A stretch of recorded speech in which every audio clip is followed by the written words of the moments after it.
Oi, gente, estamos bem felizes aqui. Eu mais ainda, porque estou muito bem acompanhada. Obrigado. Já apresento o senhorito aqui.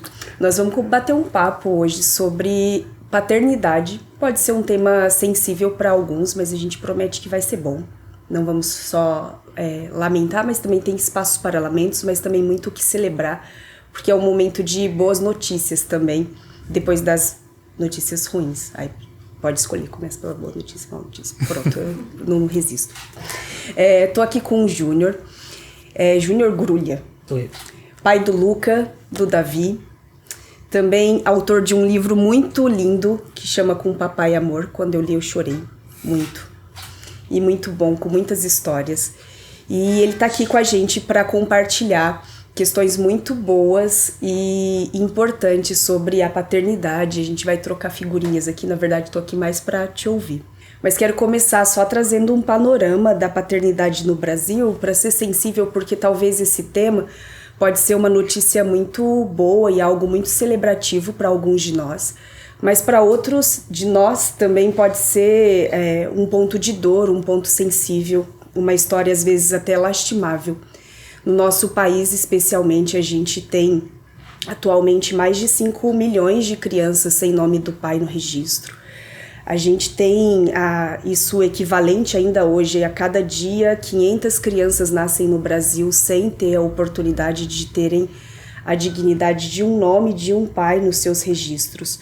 Durante o período de pandemia, mais de 80% das pessoas que precisaram recorrer a auxílios de ajuda para comida, para renda, eram de lares que eram chefiados apenas por mulheres.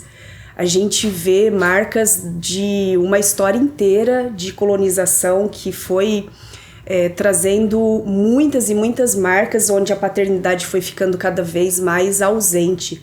Atualmente a gente tem quase 35 milhões de domicílios no país que são chefiados apenas por mulheres, por uma clara ausência do masculino e do paterno nessas famílias.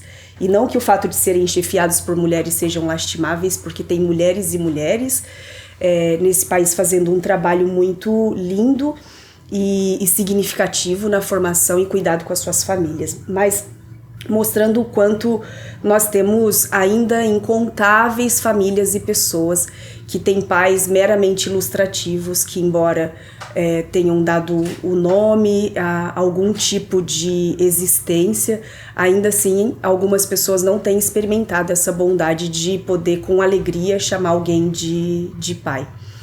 E dito isso, porque mais do que números, isso são histórias de pessoas de verdade, com sentimentos de verdade, de famílias de verdade que estão debaixo desse sol. Então, a gente começa reconhecendo que o assunto paternidade, para milhares de pessoas, pode não ser uma boa notícia à primeira vista ou algo assim.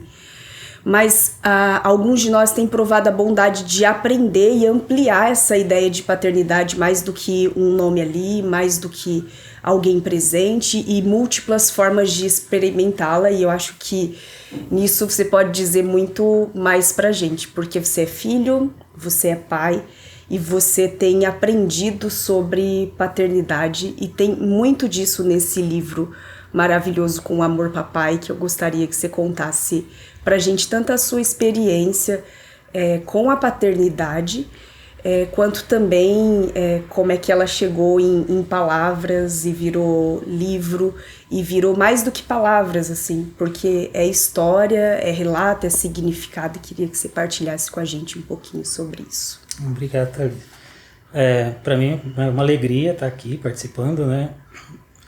É uma experiência marcante, assim, né? Uma experiência que muda a vida da gente, né? Então, quando eu tive, né, o meu primeiro filho, o Luca, né? Lógico que depois com o Davi já é outra experiência que vai dar um outro livro, né? Mas... Tô aguardando, inclusive. Opa! Mas é algo que muda totalmente a vida, assim, né? Muda a chave de uma forma, assim, impressionante.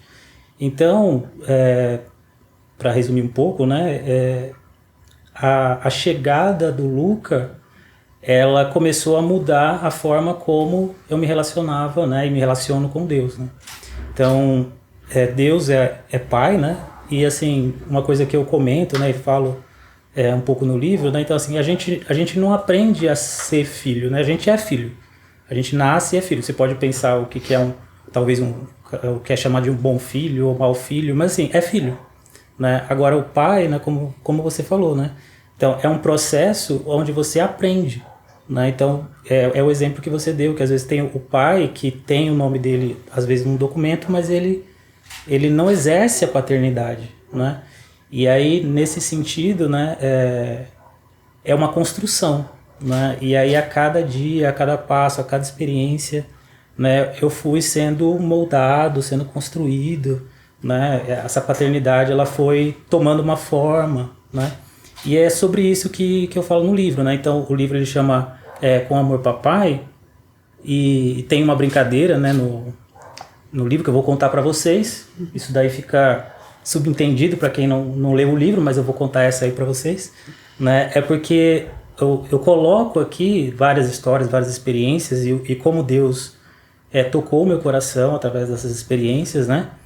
E por isso que eu coloco Com Amor Papai, porque foram bilhetes, né, que Deus deixou para mim, né? Então, esses aqui, esse Com Amor Papai, lógico que é uma coisa para mim, para o meu filho, né, óbvio, mas são os ensinamentos que eu recebi, né? Então, são bilhetes, né, ensinamentos, né, o carinho de Deus se manifestando, né, na minha vida através do meu filho, né? E por isso que ele chama Com Amor Papai. Uau! Essa percepção de Deus é Pai, e é tão da própria natureza de Deus. Estava lendo esses dias um livro sobre Deleitando-se na Trindade, que vai dizer da natureza de quem Deus é. E antes de Deus ser criador, ele é Pai.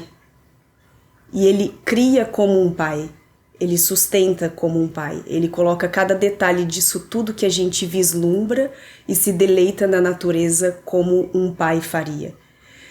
E o fato de Deus ser pai, talvez para muitas pessoas podem soar uma notícia maravilhosa, como foi para você, na experiência da sua própria paternidade, aprender que ser pai do Luca, na experiência desse livro e agora pai do Davi, significa que você precisa ser filho de um pai. E experimentar o que é paterno para ter referência de ser paterno. Mas para algumas pessoas, às vezes o caminho é invertido. Deus é pai, mas que tipo de pai te mostrou isso? Deus é pai, mas que tipo de pai você teve ou que tipo de pai você não teve ao pensar e imaginar a paternidade de Deus? E embora a paternidade das pessoas e aquela que a gente pode vivenciar aqui, pode contar essa boa notícia da paternidade de Deus, mas ela também pode não representar a paternidade de Deus. Então a paternidade de Deus, ela não necessariamente é estrita e definida pelo pai que a gente teve ou não teve, mas pela natureza de quem Deus é e como que essa natureza inspira também a gente ser. E talvez é sobre isso a principal boa notícia que a gente tem para contar. Eu queria te pedir para nessas experiências, desses bilhetes que você tem recebido de um pai que além de pai é amoroso, é cuidadoso, é gentil, é terno, é capaz de te capacitar também, inclusive para a sua paternidade, que você contasse pra gente um desses bilhetes, assim, do que você recebeu da relação com esse pai para te inspirar o pai que você é. E, inclusive, a gente gosta muito da versão pai do Júnior, porque ele é muito legal, ensina e inspira muita gente na nossa comunidade da Oikos. Muito obrigado. Dentro do livro, né, então, pegando um gancho do que você falou, né, então, uma coisa que eu tento trazer dentro do livro, né, é que é exatamente isso, essa coisa da relação que a gente tem com Deus como Pai, né, porque nós somos seres limitados, né, nós somos seres incomparáveis com Deus, né, e Deus se revela como Pai, né, então, o que você falou, né, sobre essa projeção que a gente faz é exatamente isso, eu vejo isso na minha própria vida, né? Então, a projeção que eu tenho, né? E é uma construção, né? Mas assim, a projeção que eu sempre tive de Deus tinha muito a ver com meu relacionamento com meu pai, que embora não tivesse muitos problemas, tinha, por exemplo, uma questão familiar, que assim, eu queria, por exemplo, chamar a atenção do meu pai de alguma forma, eu queria mostrar que eu podia fazer alguma coisa, e eu acabava transferindo isso para Deus, né? Então Deus, sendo infinito, ele se revela a nós através de um jeito que a gente possa perceber. Então, a paternidade humana, na verdade, ela deveria ser inspirada na paternidade de Deus, né? E a paternidade humana, né? Então, mesmo nós sendo falhos, né? Então, o que a gente chamaria de um bom pai, ele vai cuidar, né, do seu filho, ele vai se dar pelo seu filho, né? Então, dentro dessa reconstrução, né, ou desconstrução, não sei, eu acho interessante isso, né, que a gente, muitas vezes a gente leva algo ruim, né, para nossa relação com Deus, né, e na verdade a gente tem que entender que Ele é o verdadeiro pai, né, então Ele é o verdadeiro pai. Então acho que é isso que eu tento tratar aqui, e assim, tem várias histórias que eu gosto de destacar, tem algumas histórias que as pessoas comentam, né, então tem algumas que me fazem chorar, então eu vou evitar essas. Mas pode chorar aqui também. Mas eu estava, inclusive, comentando hoje sobre o livro, sobre as histórias, né? E tem uma história que todo mundo que lê o livro comenta comigo, que é a história da catota. Uhum. A história da catota é a história, né, que todo mundo se diverte, né? Então, eu conto a experiência, né, que um dia, né, eu, a Suelen, né, minha esposa, e o Luca, a gente estava num shopping, e o Luca, ele tinha uma mania de ficar colocando o dedo no nariz, dedo no nariz, dedo no nariz. E a Suelen sempre, né, para quem conhece a Suelen, sabe que ela é um pouquinho mais brava que eu, assim. Eu sou bravo, assim, mas ela é um pouquinho mais. E aí ela sempre, né, chamava a atenção dele e tal, brigava com ele. E aí teve uma hora que ela teve que sair, foi ao banheiro, e eu fui com o Luca comprar um lanche, alguma coisa pra gente comer, né? E aí, conforme eu tava caminhando, né, indo pra lanchonete ali, eu comecei a sentir o Luca passando o dedo assim por dentro da minha camiseta, né? Eu falei, ele não tá fazendo um carinho, né? O que ele tá fazendo, né? Aí eu falei assim, filho, o que você tá fazendo? Aí ele, não, eu tô escondendo a catota pra mamãe não brigar comigo, né? E assim, tem um lado que eu achei, assim, incrível, né? Depende, a pessoa vai enxergar de uma forma, mas eu achei incrível, assim, que era a confiança que ele teve ali, sabe? De falar assim, não, vou esconder no meu pai, esse negócio.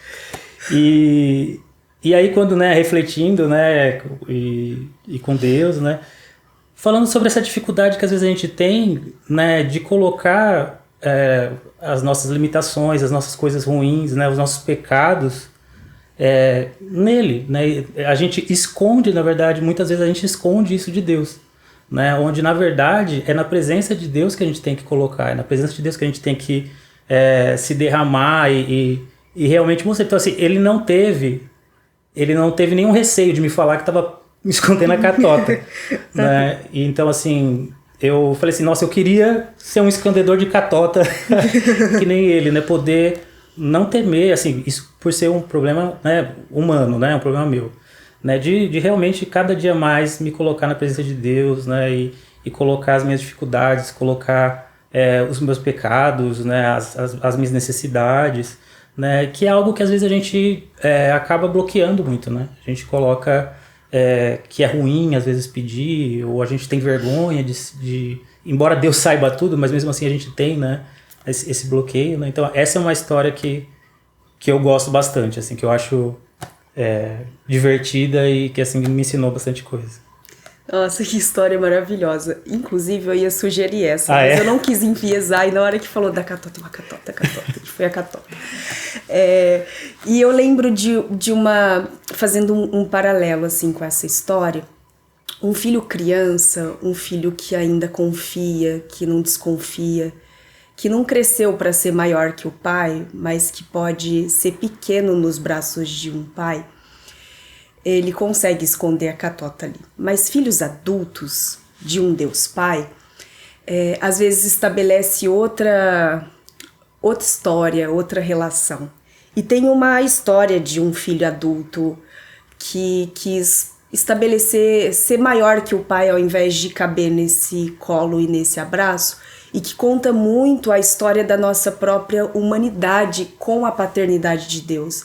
A forma como a gente cresceu demais e saiu desse lugar seguro, que é a parábola do filho pródigo, que na verdade, pródigo assim, de alguém que gasta loucamente, mas que na verdade é a história de um Deus que gasta loucamente porque ele é um pai diferente do que a gente está acostumado a fazer.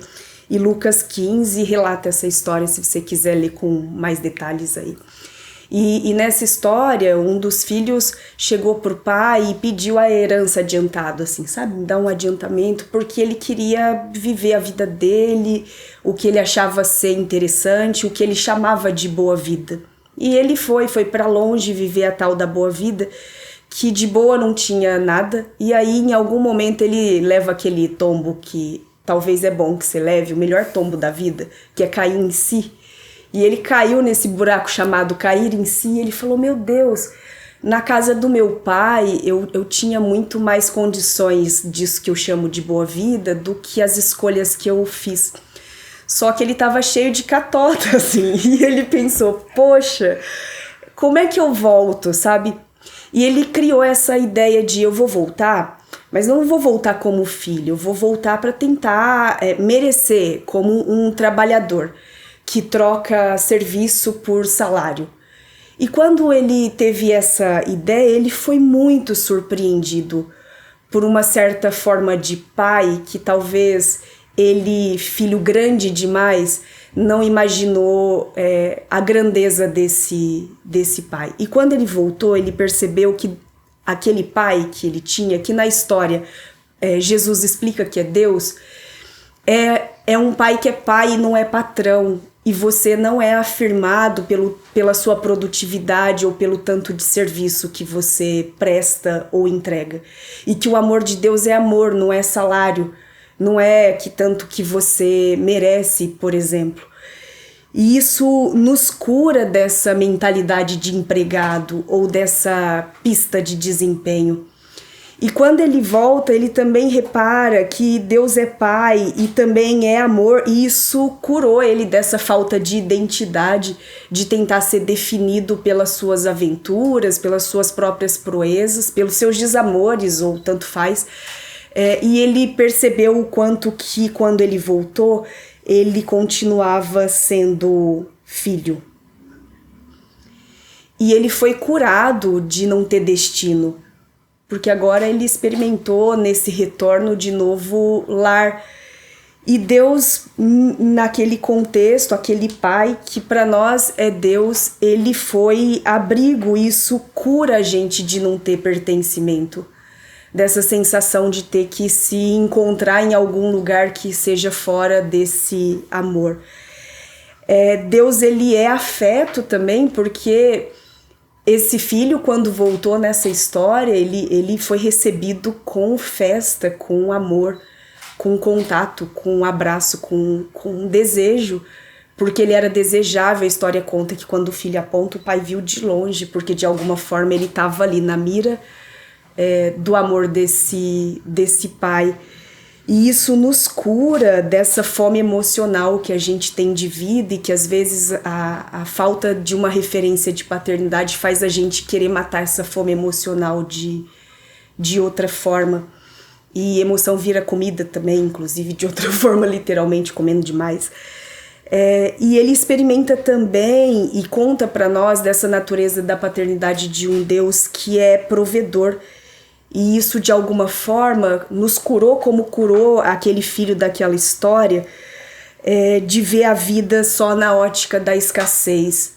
Quantas relações parentais hoje é o que falta, sabe? É medida pela falta, pelo tanto que o outro faltou, falhou. E essa ótica da escassez é curada por um pai que proveu tudo, assim, que fez uma festa abundante, que ofereceu o melhor dos banquetes. E isso nos lembra, fala, nossa, que pai é esse? Esse era o pai de Jesus Cristo, filho unigênito de Deus, que tinha um pai bom desse. Você tem 2 filhos crianças, é muito difícil uma criança querer dividir um pai bom, né? Ele pode dividir o pai ruim, né? Vou contar pro pai, assim, nessa hora. Mas é muito difícil dividir o pai que é bom. E Jesus, na única oração que ele fez para os homens ouvir, a primeira frase é Pai Nosso. Era que, diferente daquela história desse filho pródigo que teve um irmão que achou ruim e que, nossa, tá dando de novo pra esse mais novo rebelde aí, algo que poderia ser meu.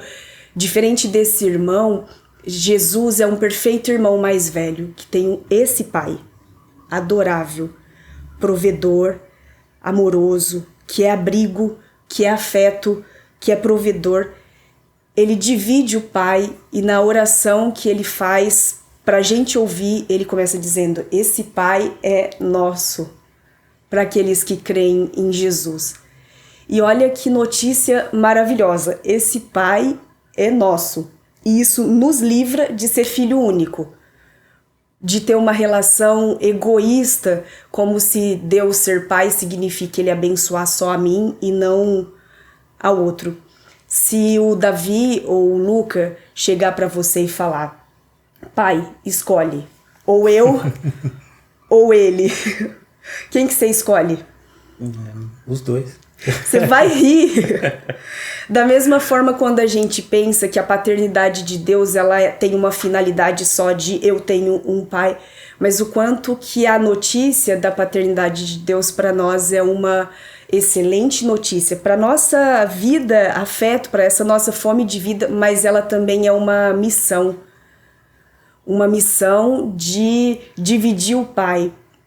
E o que é a paternidade cristã, se não também uma forma de dividir o pai, aquele pai que é referência para qualquer paternidade, que é socorro para qualquer filho sem pai, que é suficiente para qualquer mulher que chefia suas famílias, que não esqueceu o nome do filho que está sem o nome do pai ou que não sabe o nome do pai, que é esperança para toda forma de dor que as paternidades debaixo desse sol têm de alguma forma se asseverado sobre muitas das nossas histórias.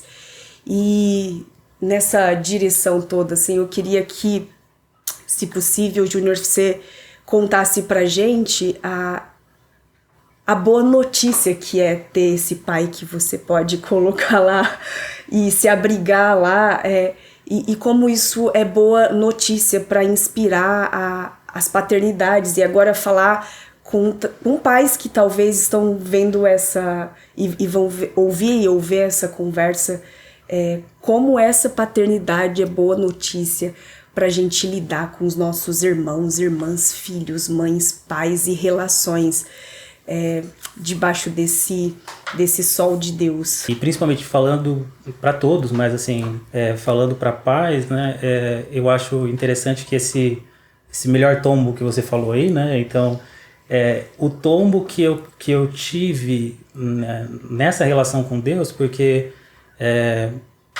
eu sempre, né, busquei construir um relacionamento com Deus, mas assim, ele sempre teve muito atrelado a essa questão do pai e do patrão, né, mesmo de alguma forma aquilo ali dentro de mim sempre aparecia, né, e que eu achei bem legal a forma que você colocou. E quando você é pai, né, então né, alguém que é pai, tem um filho, uma filha, né, quando você olha para o seu filho, ou sua filha, bebezinho e tal, né, o que ele faz para você? Ele faz cocô, né, ele chora, né, e mama, é isso. Só que você não consegue explicar o amor que você tem por aquele ser, né, ele não vai pagar um boleto para você, né? Ele não vai dar mão de obra qualificada. Ele não vai dar ajudar ele na limpeza, ou não vai arrumar um emprego, mas você ama aquele ser de uma forma que você não consegue explicar, né? De uma forma que você não consegue traduzir, né? E eu acho que assim, nesse sentido, né? Eu acho que é isso que eu quero, né, transmitir, mas eu tenho certeza que quem é pai, mãe, né, entende bem o que eu tô falando, né? De ser uma sensação que você não consegue explicar, né? E no livro, por exemplo, eu conto uma história, talvez meio que do filho pródigo, que é minha, assim, né? Então eu falo sobre a questão de quando eu estava na universidade, Então, eu vim de uma família humilde, né, não era com tantos recursos, né? Então, assim, desde pequeno, na minha cabeça, né, não que alguém ensinou isso para mim, mas na minha cabeça, né? Então, assim, a questão era não gerar gastos. Né? Então, eu falei assim, já que eu não posso ajudar aqui, pelo menos não vamos gerar gastos, né? Então, quando eu estava na universidade, então, assim, para mim, qualquer coisa que eu precisasse, um xerox a mais que eu precisasse, para mim era constrangedor eu chegar pro meu pai e pedir, né? Então, eu achava que aquilo ia ser uma ofensa, um peso, né? Então, eu tinha esse bloqueio, né? E que eu também, de certa forma, tinha essa relação com Deus, eu transportava isso também nessa relação. E uma das vezes, né, que eu precisei de uma situação da ajuda do meu pai, né, e eu já estava casado, já tinha o Luca e tal, e eu cheguei nessa situação de novo, de conversar com ele, né, então toda vez que eu pedia para ele na graduação, aquilo me fazia muito mal, muito mal. E aí quando eu pedi para ele dessa vez, que eu já tinha o Luca, aí ele tinha o Luca, então mudou um pouquinho a situação. Aí ele falou assim, filho, você não faria isso pelo Luca? Aí caiu em si a chavinha que vira. Aí você fala, pra aquele bebezinho lá que não faz nada, só faz cocô, chora, faz xixi. É, isso mesmo. Faria. Né? Então acho que esse cair em si, né? E eu acho que acho que tem muita coisa, né, dessa boa nova da paternidade de Deus, né? Mas quando você vê o seu filho e você olha para ele e você fala assim, eu não consigo explicar o quanto eu amo, né? E tem muito, eu gostei também do que você falou da questão do filho adulto, né? Porque quando a gente está adulto, né, na minha situação ali, por exemplo, então é sempre, não sempre, mas em muitos casos, né? A gente tem medo, vergonha, né?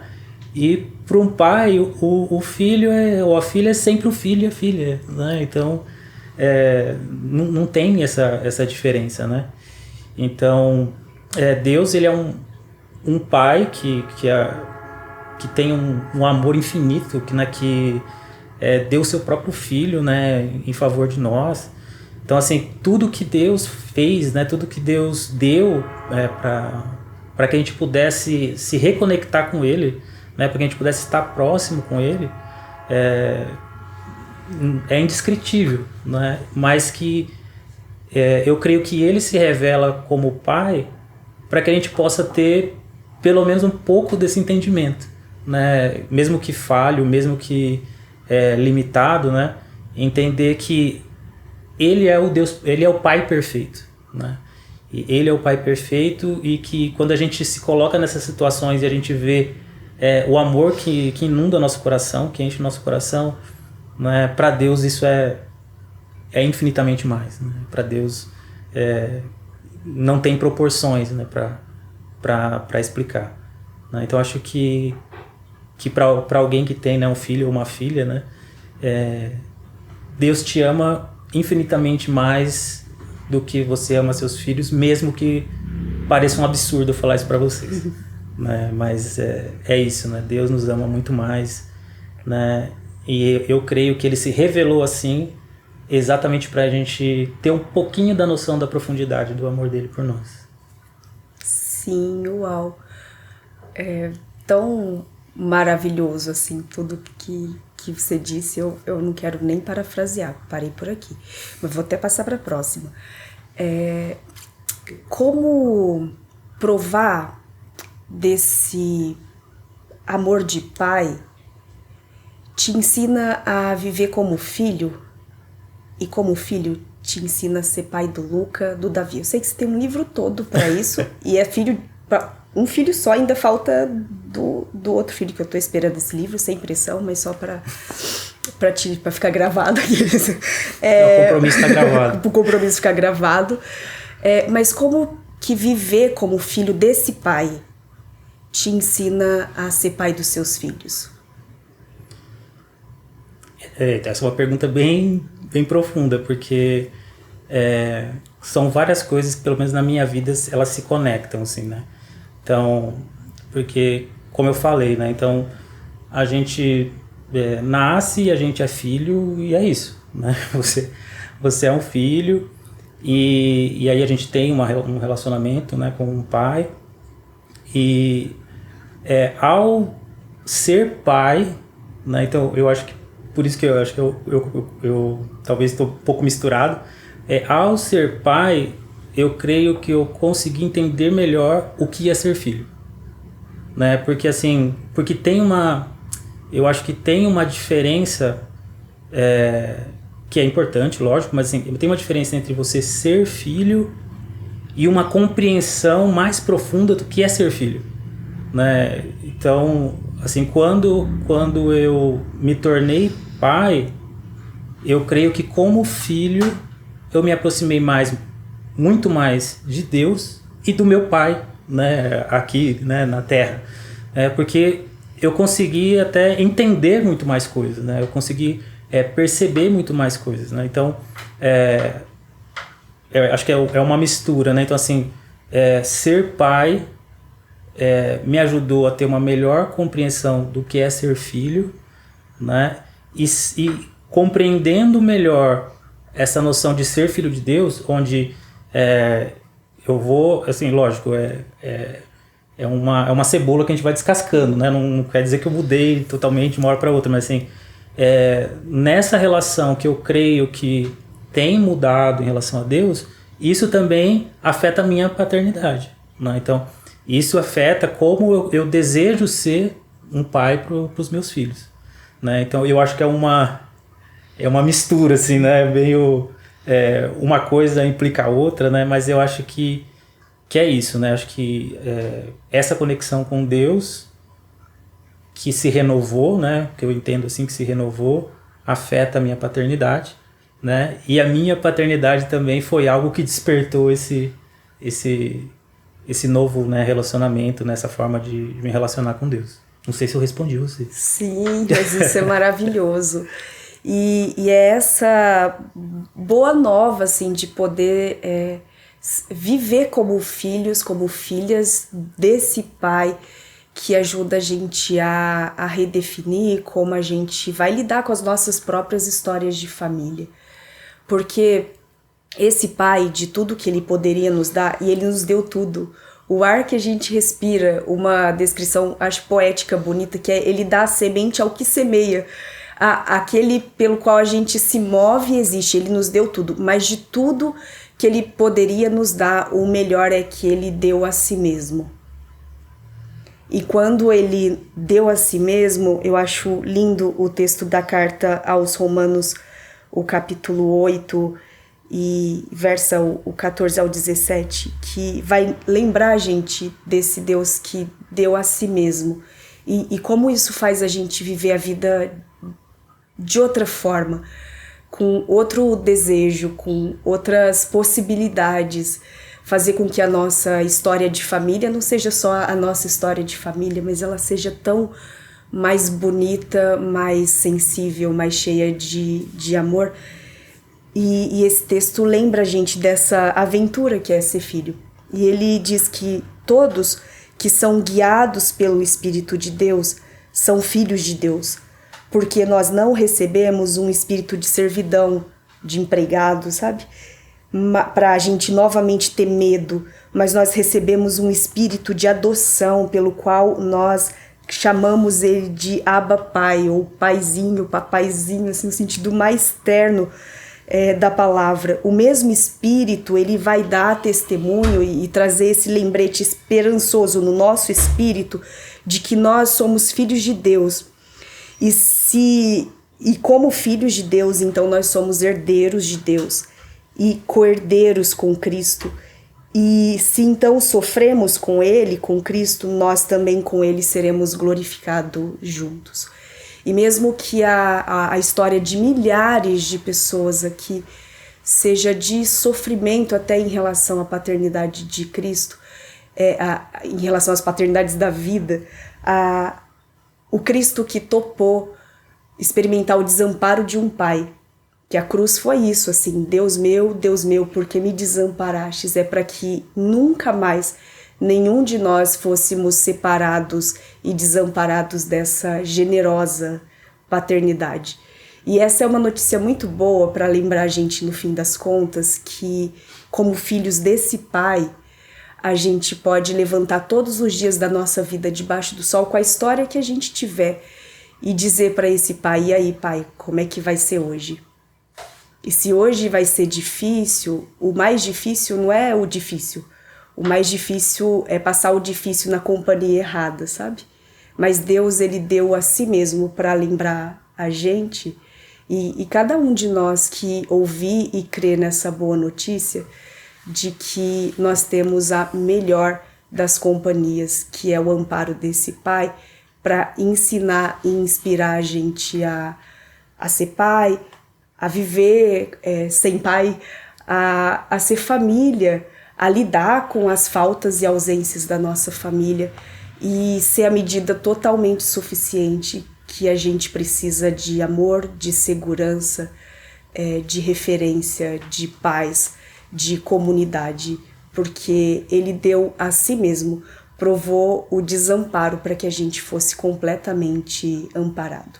E que a semelhança do Júnior, talvez você não escreva um livro, mas que você tenha escrito na sua história a bondade de receber esses bilhetes e lembretes de vida com amor, papai. É isso. Thanks, gente. Obrigada, Júnior. Acho que pode terminar falando meio obrigado por assistirem. Agradecer o Júnior também. Posso te falar uma coisa? Uhum. É que eu não sei se vai ter tempo aí, só pra te falar uma coisa. Mas assim, eu achei muito interessante isso que você falou, né? Então, que, por exemplo, muita gente fala que meu livro é para pais, e eu falo que não, é para todo mundo. Uhum. Né? E assim, uma das coisas que eu quero, uma mensagem que eu quero portar é exatamente essa visão de um outro ponto de vista, exatamente porque o filho mais velho, ele era filho. E às vezes quando a gente lê o texto de Romanos, a gente tem uma visão só de filho. Uhum. E às vezes a gente é filho e a gente entende que da paternidade, tal, mas a gente vive como servo, mesmo sendo filho, né? Como ele, né?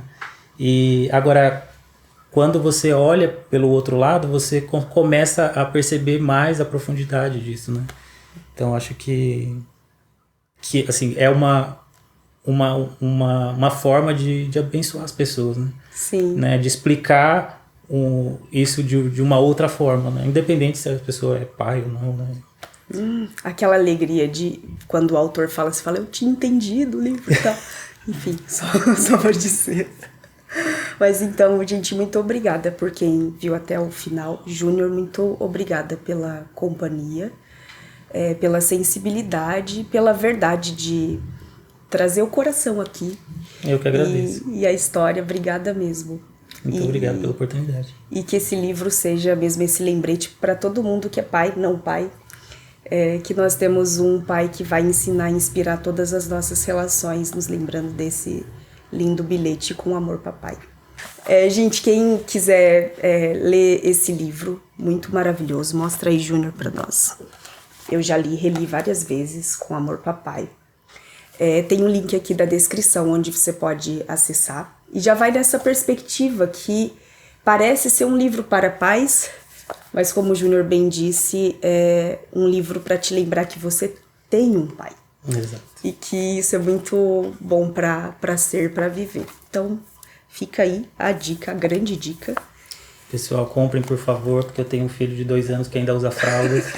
Preciso comprar fralda é caro, tá? Então, colaborem aí.